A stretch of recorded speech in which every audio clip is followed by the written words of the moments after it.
Hey everyone, Mr. Happy here, and welcome to Mondays with Mr. Happy, aka Mr. Happy Mondays, a weekly Q&A show where you ask me questions and I answer them. Just so you know, it's probably going to be a quieter week this coming week for YouTube videos, not because I'm taking a break or anything, but a lot of my remaining ideas are multi-day things. You know, the Puppet Master video I put out last week took a couple more days than I wanted it to, and I have two Versus videos that need to get done, Healer and Melee DPS, before patch 6.2. I absolutely plan on having those done, but you know, those usually take a few days, you know, maybe 3 or 4 days to get done, depending on the other things I have to do on any given day of the week. So just don't expect a whole lot. We'll have the weekly Q&A. I'm going to see if I can organize a State of the Realm, although we don't really have a topic for this week. And then probably the Healer Versus. Those are at least the 3 things I'd like to aim for this week in particular. Maybe I'll throw in like a discussion video. And of course, if they post anything on the Lodestone about, you know, the live letter date, or if there's any other random Square Enix news,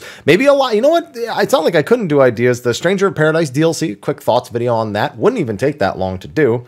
And on top of that, Live Alive. I'm playing through it right now. In fact, you'll be able to start catching it on the VOD channel. I've been uploading my playthroughs onto a VOD channel, in case you didn't know. There's a link in the description. Final Fantasy 1 Pixel Remaster is there. Final Fantasy 2 Pixel Remaster is there. A 4 White Mage run is there. Xenoblade Chronicles 1 is gradually being uploaded this week, and with 3 coming out on Friday, I definitely like all of those to be posted, at least for the base game by Friday. The DLC maybe after Friday as well. Live Alive I'm going to start posting over there. Final Fantasy 3 has started to be posted. So if you've ever wanted to just watch my streams or watch my playthroughs that I do on the streams, yeah, it's not really designed for YouTube, but at the very least, you have an option now. So be sure to subscribe to the VOD channel and check it out. Anyway, let's get to the Q&A this week. Shout out to our sponsors over on Patreon. You guys don't have to support, but those of you who do, I appreciate it because, well, you know, all my content's available for free here, so you don't have to. You can still enjoy it here, and it would be A-okay. Also, if you're interested in signing up for HelloFresh and you're in the US, they're not sponsoring this video, but because they're sponsoring my Twitch stream, I've been integrating them into the occasional YouTube video. 16 free meals, 3 free gifts across your first 7 boxes. I've been using HelloFresh for a couple of years now, and it's been really, really good. It got me in the mood to start cooking other things, so when people ask me cooking-related questions on this show, just know that it really did start with HelloFresh, getting that every week and just getting used to some of the basics that I wasn't really practiced in, and then being curious and trying out new things on top of that. So if you want to check that out and you're in the US, just check the description for the discount code POGSE12272 and the link that will directly support the channel.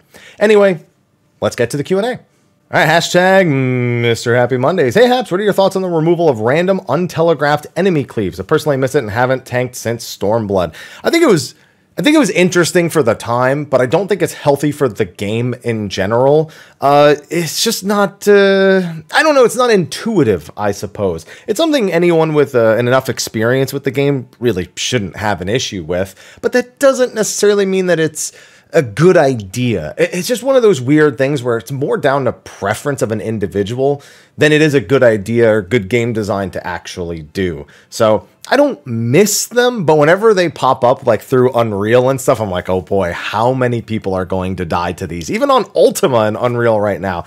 Sometimes you just see that cleave come out and then tank dead, or somebody else who was a little too close to the tank who didn't know about it is then also dead. Hashtag Mr. Happy Mondays. Hey, Haps, you doing good? I'm doing all right. You doing all right? I'm doing all right. If not, then I hope you'll be doing good soon. I'm doing good. Simple question from me today. What is your playtime? I think it's like 600 or 700 days on my main. I know like some of my alts, like I've done the Let's Play series with Healer Happy, and I've had an alt that I've used for various things.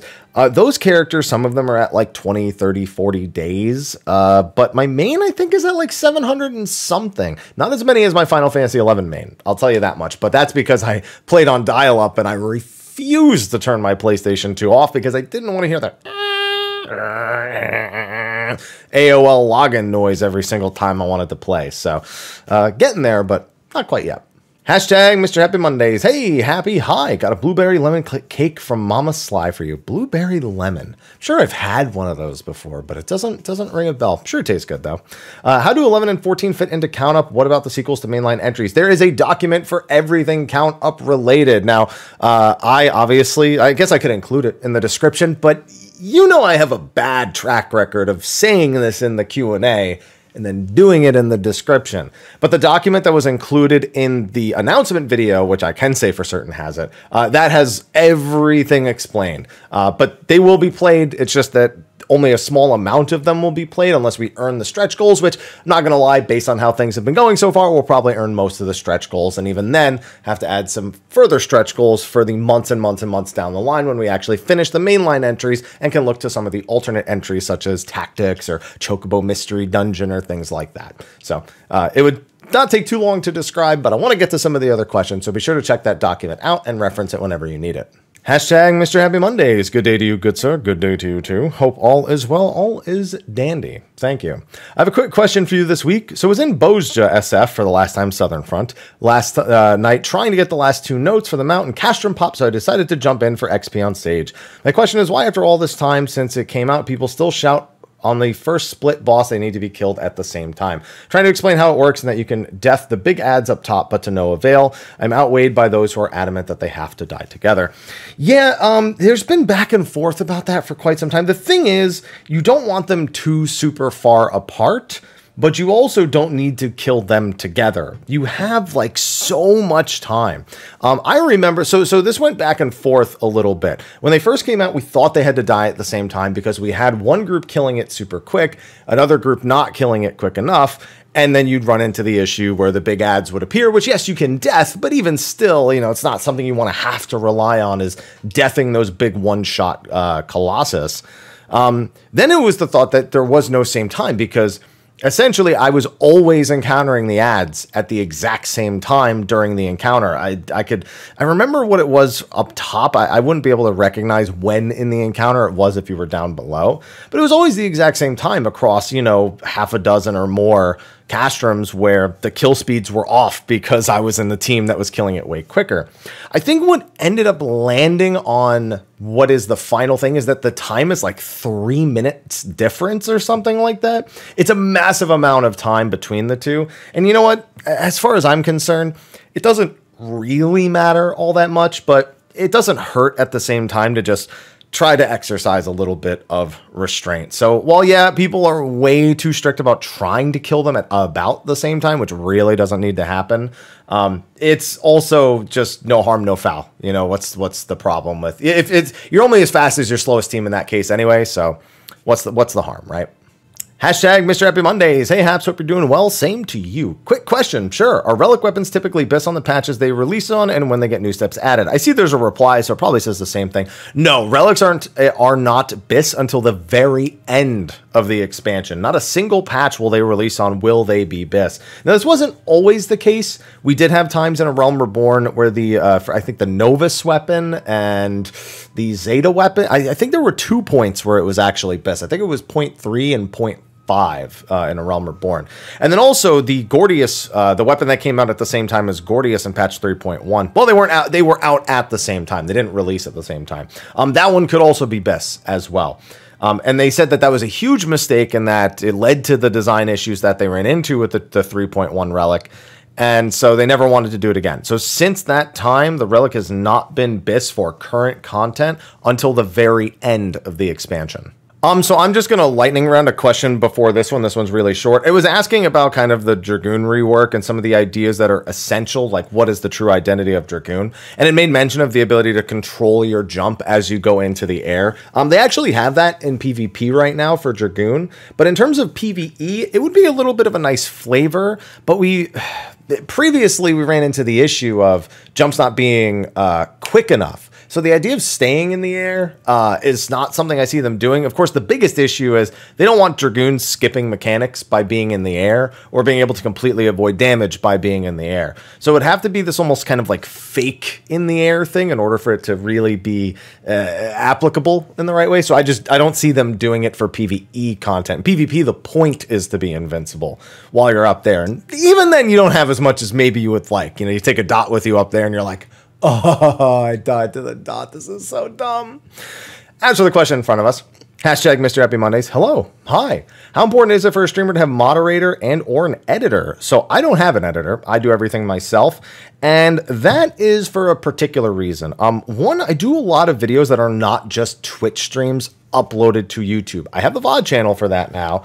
But the only times you really ever see me upload something that is a Twitch clip to YouTube, it's either just like my first kill of like a normal mode or a savage or an extreme, just to show people what my first clear looked like in case they don't have a guide yet or they're trying to see what the later mechanics are. It's something simple.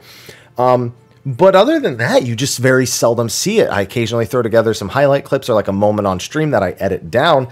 It's just not frequent enough for me. All of my other content is like fully edited, or it's so unedited that I wouldn't hire an editor for it, like when I cover news on the Lodestone or something like that. So it depends on the type of content you are doing. If you are largely focusing on taking Twitch moments and making them YouTube moments or making them YouTube shorts, then yeah, you probably want one unless you really want to do all the legwork yourself. Moderators, 100%. Yeah, sometimes I'm faster than my moderators because I'm just like on the ball. But I mean, you need chat moderators. It's a bad idea to not have them, at least one friend or something. Yeah, I mean, if you have like 1 or 2 people in your chat, you can probably handle it. But anything past like 10, at least it's a good idea to have somebody who's coming by every day and is moderately trustworthy to be a moderator. So it just depends. It does depend a lot on the size and what you're actually doing, but at least keep those 2 things in the back of your mind. Hashtag Mr. Happy Mondays. Hi, Mr. Happy. Hope your week is starting off well. Can't complain. Thanks. What jobs generally do better in spite of bad paying? My main is on NA, but I've moved to Europe. I get a Rocksteady 155. That's pretty good. On Crystal, and that is enough that Dragoon's openers, Torture, and Single Weave Stardiver clips a bit. Yeah, Stardiver is still a kind of a bit of a problem for Dragoon.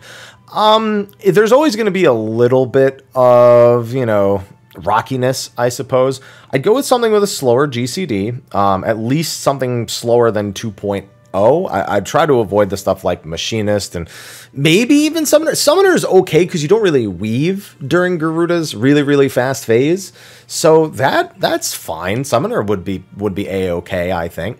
Black Mage can really be okay. You sometimes start to feel it when you want to ethereal manipulate, or during the opener, the really busy, not the really busy, but there's an opener that has a little bit of double weaving. So you would feel it there, but there are single weave alternatives to that are, I think, a little easier to adjust to for Black Mage. So it's just a matter of the gameplay and getting used to how last second your movements can actually be with ping. But Svi's a great example of playing it on higher ping. Sometimes you can't even tell he's playing on higher ping when you watch him play Black Mage. So that's another solid one. Dragoon, yes, super busy on off globals. All the melees are kind of tough. Reaper's probably the soundest one, but even that has its own headaches when it comes to that. The healers aren't too bad. The tanks aren't too bad. Well, I'm sorry. Let me rephrase. Warrior's not that bad. Dark Knight and Gunbreaker on high ping. Oh boy, wouldn't want to do that. Paladin probably okay though. And I'm trying to think of other DPS. Bard, super busy. Dancer, some points that wouldn't be great, but I think it would be doable on Dancer. Machinist is a hard nope. Red Mage can have some really busy openers and reopeners. Yeah, just the couple I named, like Summoner, Black Mage. Yeah, Reaper's somewhat okay. The healers, Warrior, Paladin. So yeah, those are a few. But even then, I would also look into single weave alternatives. The people of the community really do understand that stuff like this happens fairly frequently, and they come up with alternatives that you can learn that are still good, more than good enough to do any content in the game. Hashtag Mr. Happy Mondays. Hey, Haps, you doing all right? I'm doing all right. Good. You doing all right? Because I'm doing all right. My question this time is about FanFest. I was one of the unfortunate few whose first FanFest was canceled due to COVID. But it pretty much being said and done, I was curious what I can expect from FanFest, as this would be my first con type event I've been to. I'd like to go to an artist alley or other fun things I could go to outside of the announcements. So I guess it really depends. So we don't know how they're going to structure the next one, if it's going to be physical yet. There's still too many questions for me to tell you what to expect, because we don't know what to expect or if to expect at this point. But I can tell you that the previous ones are fairly straightforward. There's a show stage. There are a few sections where you can line up and do encounters or PvP. You know, we had the 24-man Ultima one. We had the we had the Yojimbo challenge at one point from the previous one for the Shadowbringers NA FanFest. And then there's normally like an art showcase, and not really, I don't recall there really being an artist alley. Square Enix, as far as I know, is not super thrilled about people selling Square Enix related artwork on things. It seems like they largely stay out of it, but I don't think Square Enix has ever encouraged at an official event for people to vendor homemade paraphernalia that resembles their IPs, and that includes Final Fantasy XIV. So because I've never seen it, it would appear as if they wouldn't do something like that. So there really wouldn't be an artist alley. They instead like accept submissions of art that are then voted on by people. Other than that, it's mostly panels and the live letter and PvP event and the keynote, of course, the concert, which are all things that happen on the stage, so they don't really take a whole lot of planning around. It's just about whether or not you want to do the battle events, really, because those are the longest lines. They usually have some mini games as well, but a lot of it is just meeting people and being a part of the energy, and then even checking out the areas around the convention center, which you normally do close to like the middle to end points of the day. So it's a lot more chill than a normal con is.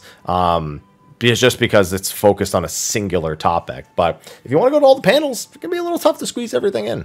Hashtag Mr. Happy Mondays. Hello. Hi. Hope you're doing well. Same to you. I have a Final Fantasy XI question. I'll do my best. I played from NA release through the beginning of Wings. Yo, that's when I really stopped playing, because then they started doing the whole like add-on scenario thing, and they were like, we're not going to continue Wings till we do this add-on. So it was a mess. Briefly returned at the beginning of Seekers, but my memory of the story is fuzzy, that I'd love to do it again from the start. How much time would I need to invest? And how much story content is not soloable? The only thing that's really tough to solo is the end of Rhapsodies of Vana'diel, and usually a quick Yell chat. Yell actually hits all of the major cities at this point, different from Shout. Most of the time that's enough to get a few people, even someone who is capable of soloing it, who has a lot more gear than you might have at the time. But it's all super easy. As for time, it can be pretty tough, especially if you don't really plan out how you're doing it. There are a lot of gates for time in certain aspects, like Seekers of Adulin, like Wings of the Goddess. So getting to those more quickly is almost advised, especially Seekers. Almost as soon as you can get to it and safely do the Coalition-related stuff to get some fame, that is pretty recommended. But 99 is kind of what Seekers is designed around, so you might be at 99 before you get to that point. Everything else super easy, maybe about a month if you just want to do everything. Well, I'm sorry, a month if you have like significant free time. If not, expect it to be a several month endeavor. Hashtag Mr. Happy Mondays. Hi, hey. Good morning, afternoon, evening. I think it's evening. It's like afternoon for me right now. Hope all is good. Awesome for you. OG Final Fantasy player since the NES days, longtime wallflower. So bear with me if I missed this question before or anything. If I got upset because someone asked me a question on a weekly Q&A before, if it's a question I've answered too much frequently, I'll just say I've answered a question too frequently. So it's not that big of a deal. 14 has a ton of awesome collaborations and events that are fun, amusing, and good sources of some lore. So I'd like to point out that the only collaboration that has any lore that's relevant to Final Fantasy XIV is the Return to Ivalice, and anything that has come after that, including Bojta. All the other things are considered non-canon in the Final Fantasy XIV universe, so it is worth mentioning that. The holiday events are also considered non-canon. That's how they explain there being a holiday event, even though the amount of time that's actually passed in the game lore is not equal to like a year. So they're considered non-canon, most of this stuff. Let's see, but if a few events like Gar or Yokai Watch. Question: do you think, especially with the popularity of 14, we'll get another event outside of Square Holdings? I personally don't like collaborations very much. We've had a few decent ones. It's not to say that they do them and they're all poorly done. After the Nier one, I'm not rooting for collaborations much. The Gara one is fine, you know, the Monster Hunter one is fine, but I really like to see them focus on the game unless there's going to be a significant content release with it, which is the main reason why I didn't mind the Monster Hunter thing. But then we got Nier, and I was like, never mind, no more significant content. I changed my mind. You've made it insignificant. So, I think the more popular it gets, the less likely you are to see this. You might see companies that want to do it, but the amount of time invested into just making the game as it becomes more popular is so high that I think it would discourage more collaboration events from happening. Hashtag Mr. Happy Mondays. Hi, Mr. Happy. Hope you are well. Same to you. Wanted to ask if maybe there's a chance Kaiten being placed back. Sam feels too clunky without using. I don't... So, here's the thing. I obviously not a Samurai main. I understand missing the ability because it was core to its gameplay for years. Clunky isn't the word I would use to describe Samurai without Kaiten. Because clunky implies that there's too many skills to use and that using them in an optimal order is not fluid. The only thing that's not fluid about this, about Kaiten not being in the game anymore, is muscle memory. You're used to pressing it, so not pressing it messes with your mind. So I don't agree with clunky, but I guess that's not relevant to the question so much. Has Yoshi P ever walked something back like this? Ask scholars if they've ever walked back removing an ability energy drain. Yeah, they have. They've added things back that they've taken away before. I don't think this is going to be one of them. They might do it just because it's been so requested. There's a better chance. I mean, that's what got Scholar Energy Drain back in the first place, really, was people just saying, just give it back to us. And they were like, all right, fine. But I don't think this is going to be one of those times. I think Kaiten's gone for good. Or it's gone until 7.0. One of the two. And then they'll bring it back, but they'll like print something else. I don't know. But I don't know. I don't see it happening this time around. Sorry to say. There was a question about if anything has changed for the Relic Quest that I also forgot to lightning round before this. I haven't done the full Relic Quest in years, so I don't really remember. Yeah, they've buffed a bunch of things like the Alexandrite step. I think maps give 5 Alexandrite now, the Time-Worn maps that you get from the, what's it called, the ancient maps, whatever they're called. The ones you get in Mordona that just cost a little bit of poetics. I think those give 5 Alexandrite now. But I don't really recall too well, so I'd have to like look back at old patch notes to remember the answer to that. So that's about the best I can recommend as well. Hashtag Mr. Happy Monday. You know you want to see us in Oust? I don't... Well, also you didn't say hello, so now I'm sad. Question, what do you think about Pokemon kind of aspect on the islands? The different colors ones. Oh, what do I think? I don't know. We don't even know what the purpose is of them yet. I mean, I need to actually have it to have a thought on it. What class do you think outside of the No Ones needs a revamp or a full rework? Not Black Mage or Astro. Well, I was going to say Black Mage. That's the one. We don't know that Black Mage is getting a rework. We only know Dragoon and Astro are getting reworks. And there's that Black Mage almost got one going into Endwalker, which means it probably gets one next expansion, if not after that at some point. I don't know. Every job's going to need one sooner or later. It's inevitable. They're just gonna run out of room to take identities, and they're gonna have to kind of rework them and restart them.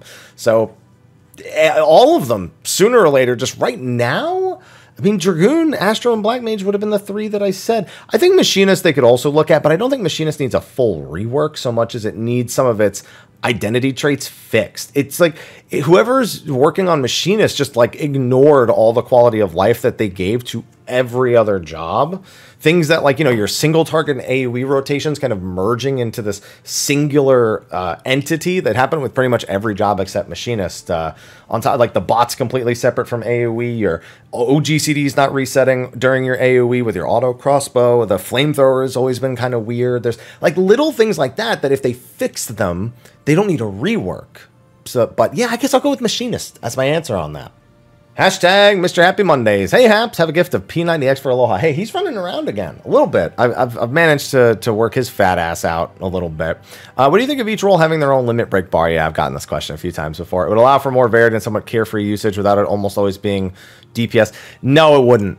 That's the problem. If everyone has a limit break, so here's the thing. In PvP, every limit break does something that's very unique against another player. In a PvE scenario, you cannot make them all do something incredibly unique because bosses are immune to the majority of things that you could do.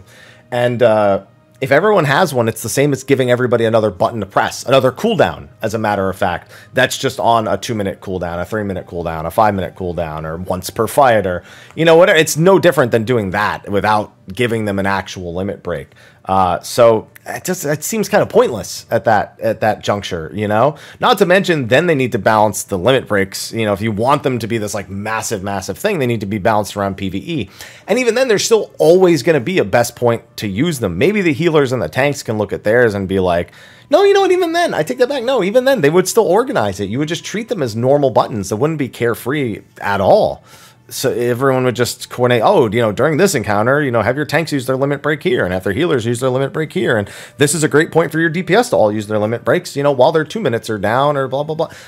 You see what I mean? It becomes another cog in the wheel. I don't think it adds anything. And if anything, it takes the idea of making a limit break and makes it more boring. Hashtag Mr. Happy Monday. Hey, Haps. Hi. I've been a high-end raider for a while now, but I've never really experienced the shakies. A high-end raider that hasn't experienced the shakies? I don't know about that. My group got to the final phase of DSR and almost made it first pull. We have since cleared, however, my heart was pumping out of my chest. I found this ultimate was the most stressful out of all the past raids. Yeah, no, I agree with you there. Have you ever experienced this before? Yeah, shakies is completely normal. It's something you see a lot more in hardcore prog. I'd say that no matter what, pretty much everyone experiences it when you are getting to or through something, or there's like the win is in sight, that sort of anxiety. But it really comes with an exhaustive amount of hours that kind of make your brain kind of go into overdrive. So you're just like, you have to get through this. This has to be the one. I want to celebrate. I want to go sleep at a normal time. I want to, there's all the things that you want to do that aren't that thing, as much as you want to beat this thing. They kind of all rush through your head at once. I don't believe that you've never had it before, unless you've never done. See, being a high-end raider versus hardcore in terms of the amount of time that you spend, like, do you do 12-hour days, 16-hour days, or do you largely do like 3-4 hour days, and that's just, over a certain period of weeks, etc., etc. There can be ways with that where that does happen, but all high-end raiders get shakies. That's like a normal thing. We must be getting close to the bottom here, because we had a bunch of questions with like a ton of replies, and that normally gets pushed closer to the bottom. So I think we might actually kind of be in the home stretch here a little bit. Hashtag Mr. Happy Monday. Hey, Haps. Hope you're doing well. Same to you. My question is there any specific significant changes you'd like to see with Astro in 7.0? I don't think I have the authority to say that. What I will say is that if they push the job more in the direction of the Time Mage identity that it's kind of had on and off for a few expansions, I wouldn't be upset. I think Time Mage is a fine idea, and I think it's something they should visit at some point more directly. But if they instead kind of push Astro in that direction, I wouldn't be mad. But the non-healer players should not be saying what direction Astro should be going in. I think most people would agree with that. Hashtag Mr. Happy Monday. Hello, hi. Hey, hello, hi. How you doing? Hi, hey, what's up? I don't know. Do you have a feature wish list for the next deep dungeon, or maybe some kind of lessons learned? I want them to add features that we encounter more often. A lot of the new stuff in Heaven on High, really, I'd say the biggest success were the giant rooms, the new structures for them, I would say. That was my favorite thing that they added. It's something you interact with. It changes the way you have to play the game. You have the fake exits, you have the way the traps are going to be located. That's very interactive and fun, and that's what the changes need to be. But meanwhile, running into the auspices, for example, it's so rare, and a lot of the times the buff doesn't really pay dividends, even if you go out of your way to get it. So that was kind of something that didn't work. I feel like the Magicites were cool, but maybe a little too overpowering. So I think take away the Magicites and do something else different in the item department. But I think they could also do some more objective oriented or maybe bonus oriented stuff. Like, for example, you get to a floor, and if you beat the floor within, a certain amount of time, then you get a horde. For example, you get a free horde added to your reward at the end of the 10 floors, or if you complete a floor without being spotted, or it's just little things like that that may make you want to use your items, especially when you're running it over and over again for leveling. That little bit of like extra oomph, I suppose. Not that most people would even read that they had gotten those buffs in the Duty Finder, but it's just there's things they could do that are more interactive. And while I could sit here and come up with a bunch of ideas that may not necessarily be conducive to more casual deep dungeoning, I think that would be better suited for maybe a different video. Or it's actually in a video I already did regarding deep dungeons like a few months ago, I think. So this is actually the last question that I skipped past a few because there was like a lot of discussions under them. One of them was super spoilery, and honestly, I just kind of commented under it because it had a false pretense. about things that we have confirmed. That so this is a bunch of weird things. But anyway, let me answer this question. Hashtag Mr. Happy Mondays. Hey, yo, Haps. How you doing? I hope you doing all right. I'm doing all right. You doing all right? Because you're doing all right? Yeah, you doing all right? Cool. I wanted to get your opinion on Type 0. I don't have one because the game made me physically ill. So when I got Type 0, I of course got it for the Final Fantasy 15 demo, but everyone had been telling me I should try out Type 0 now that the HD version was out on consoles. And so I tried playing it, and the motion blur, I actually got sick. I had to stop streaming after like an hour because it was just that painful to me. Now, I have finished and beaten Mirror's Edge, and I didn't get nearly the same whiplash as I did from trying to play Type 0 with its motion blur. And then they fixed the motion blur, but you ever like eaten something and you then get sick on it and you really can't eat it again, even if you still kind of like the way it tastes, it just reminds you of that? Yeah, that's Type 0 for me. Now, to be fair, I haven't tried it in quite some years since that happened. So maybe it would be okay now. And as part of Count Up, I may give it a shot. But it was oh, and I'm not going to lie, when I did try to play it again after they fixed the motion blur and it wasn't making me as sick, I was kind of boring for the early game. More boring than I would have expected for a more action-based game. So yeah, I don't really have any thoughts. They're very incomplete. So to be determined. All right, yeah, and there's just like a few remaining comments. Someone asking why I'm praising the 13 OST. I think the 13 OST is fantastic. Someone asking if they aren't delaying Crafted Gear and Pots. No, they said in the official digest. I made a video about it and everything. The official digest says they're only going to change the release date of Savage, and maybe in the future, if they decide to keep this, they'll make other changes for economical purposes. That implies Crafted Gear and Pots will be out the week before, which is another comment here is like, you know, I'm begging them to hold Crafted Gear until Savage Week. So people saying that they were going to skip State of the Realm because of Pyro being on. I haven't read the comment section to that yet, but I will say this myself. As somebody who has had my gamer moments on Twitch and on YouTube, I am not ever for this kind of attitude.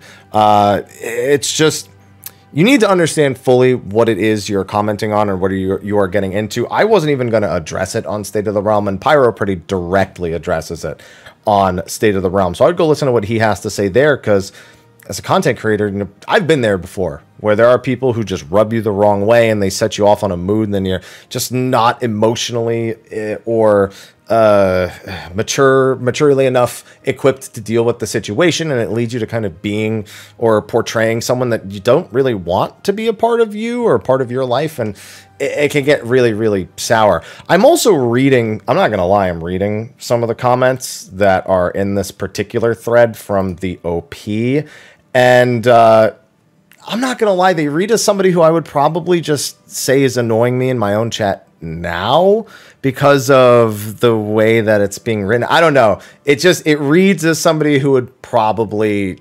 I wouldn't want them in my chat either. I just probably wouldn't be too aggressive about it nowadays.